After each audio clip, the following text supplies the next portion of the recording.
Welcome back to Ghost Powered Entertainment. I'm your host, Kanan Becker, and today we do a deep dive into Peacock. And real quick before we get into this, if you could do me a favor and hit that like button, because that really does help this channel out so much.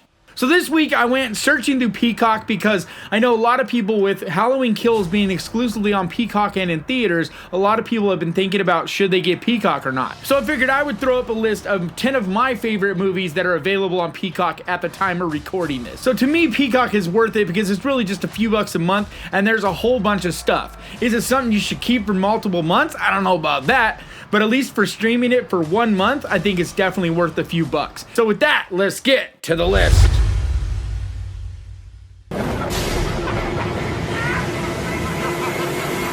Or she'll rip your tongue out at the seam.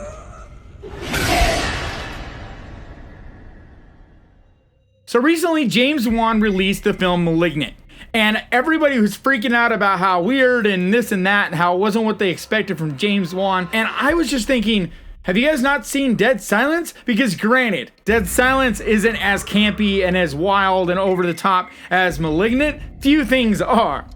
But still, if you've seen that movie, you know that James Wan's got that in him. He's got this weird, campy, enjoyable, fun type of horror movie, not just the Conjuring type of universe stuff. I had a great time with Malignant, but I also really love Dead Silence. And I think it's one of those movies that if you go into it not taking it too serious and just want to have a good time with a little horror movie, this is a fun one.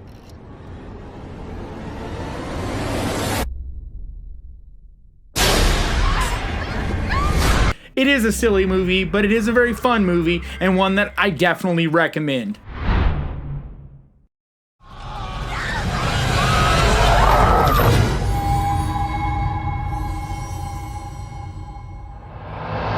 So Cabin Fever is actually one of my very favorite Eli Roth movies.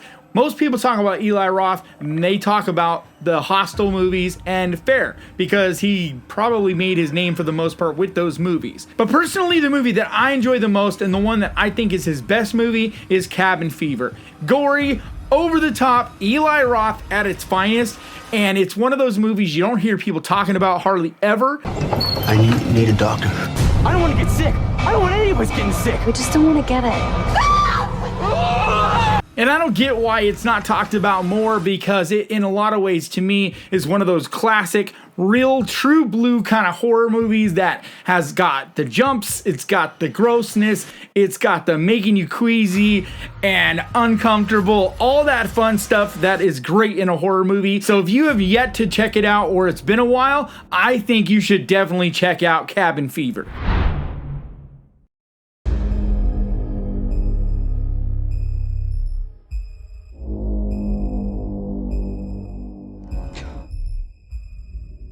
So Videodrome is a great movie from the 80s that's just body horror, bizarre, over-the-top, wild goodness. It's done by David Cronenberg, who is the master of body horror. It's a great movie for showing David Cronenberg at the peak of his powers and what he was capable of. Because this movie has all the things that David Cronenberg is known for. The bizarre, over-the-top things, the body horror and special effects at their very best, all practically done, and just some wild, very cool stuff. Your television station offers its viewers everything from softcore pornography to hardcore violence.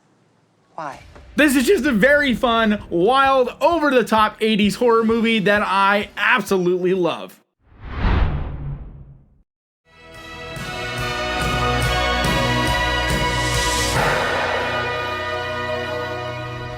So Children of Men is a dystopian future type of movie where the whole world is lost the ability to have children. Why do you think we can't make babies anymore? Doesn't matter. It's all over in 50 years. And Clive Owen plays the hero in this movie, and he has a way to hopefully save the human race. It's somber in a lot of ways, but it also has some great action and a lot of exciting thriller type of stuff going on. Just a very entertaining movie that has a whole plethora of emotions. It's just a wild movie that you should definitely check out.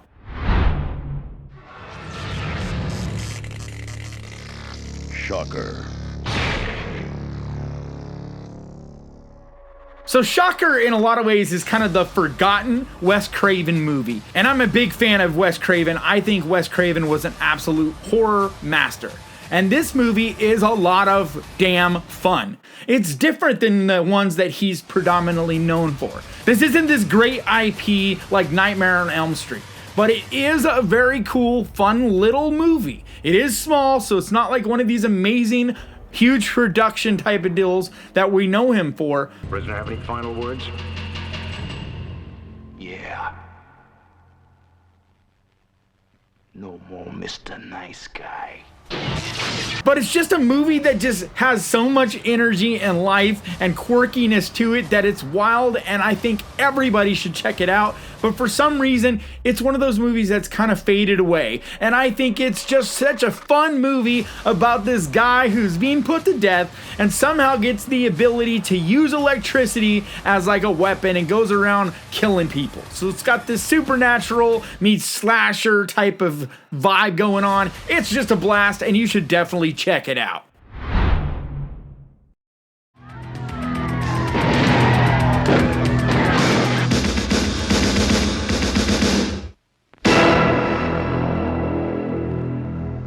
So They Live, in a lot of ways, reminds me of Wes Craven's Shocker.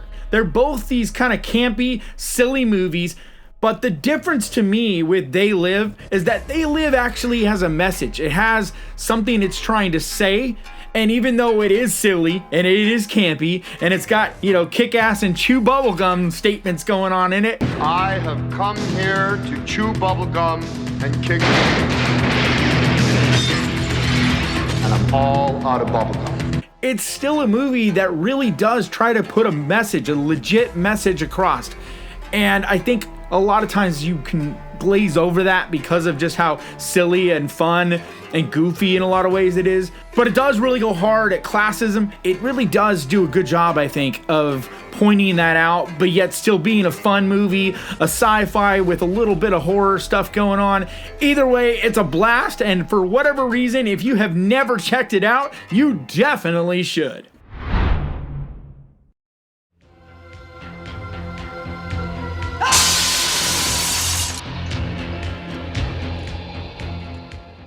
You hear people talk about all these different John Carpenter movies, but for whatever reason, this one's kind of slipped through the cracks. And this has got an outstanding cast. It's really interesting and so unique. It's one of the most unique John Carpenter movies, if not the most unique. It deals with like this satanic stuff, but then it's got like this sci-fi kind of element going on to it as well. It's definitely horror, but it's definitely sci-fi. It's just this really cool supernatural mashup. A life form is growing out of prebiotic fluid. It's not winding down into disorder. It's self-organizing. It's becoming something. It's got a lot of really interesting looking elements. It's in this church where there's this demonic, weird, it's hard to explain energy or whatever, and this group of people that are trying to stop it. And it's one of those movies that if you haven't seen, I really don't want to spoil it for you. It's better to just kind of go in knowing as little as possible. But if you're a fan of John Carpenter and you're a fan of supernatural stuff, sci-fi stuff, just fun horror meets sci-fi, weird scenario stuff, then you should definitely check it out.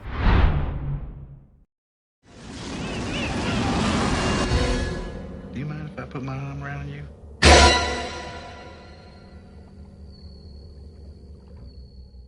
So this is a Martin Scorsese movie. It also stars Robert De Niro. And Robert De Niro is this psychopathic killer guy.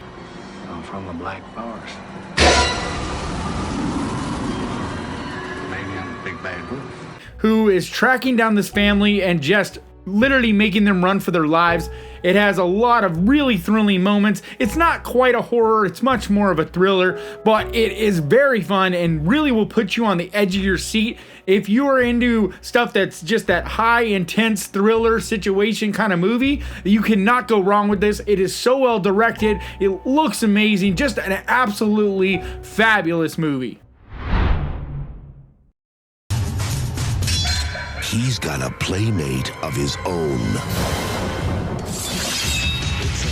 Bride of Chucky.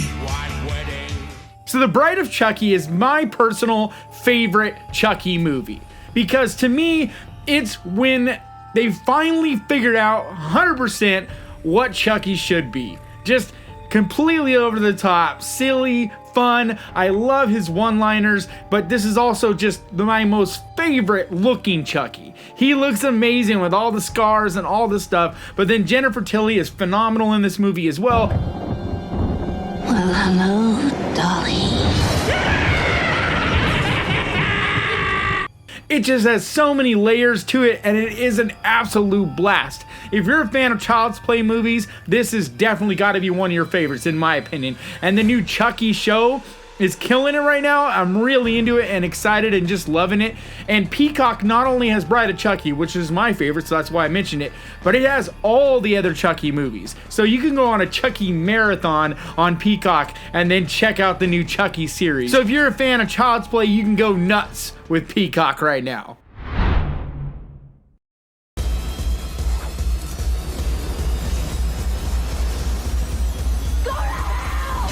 Freddy versus Jason. Place your bets. So Freddy vs. Jason is not the best from necessarily either of these franchises, but just the anticipation. I remember being so excited for when this movie finally came out and seeing it first day in the theaters, and it's something that'll always be a big deal to me and I will always remember fondly. So this is not a perfect movie, but if you're a big fan of Freddy and you're a big fan of Jason, this is amazing. Just seeing these two titans of horror just going head to head.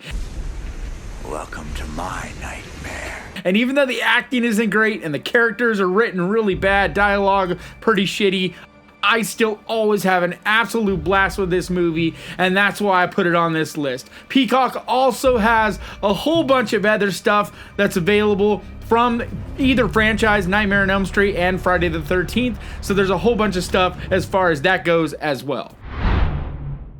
Alright, that's going to do it for me today. Please leave your comments down below. Let me know if you've checked out Peacock and what you think of it. Also, if you could do me a favor and hit that subscribe button and ding that little bell, because that is the best way to keep track of this channel and when I post videos like this, and I post videos like this at least 2 times every week. I also want to give a huge, massive thank you to my patrons, because you guys, your support seriously means so much to me. And if you would like to find out more about becoming a patron, the link is down in the description. And like always, thank you so much for watching. Please crush that like button. And remember, guys, horror can be fun. I'll see you guys next time.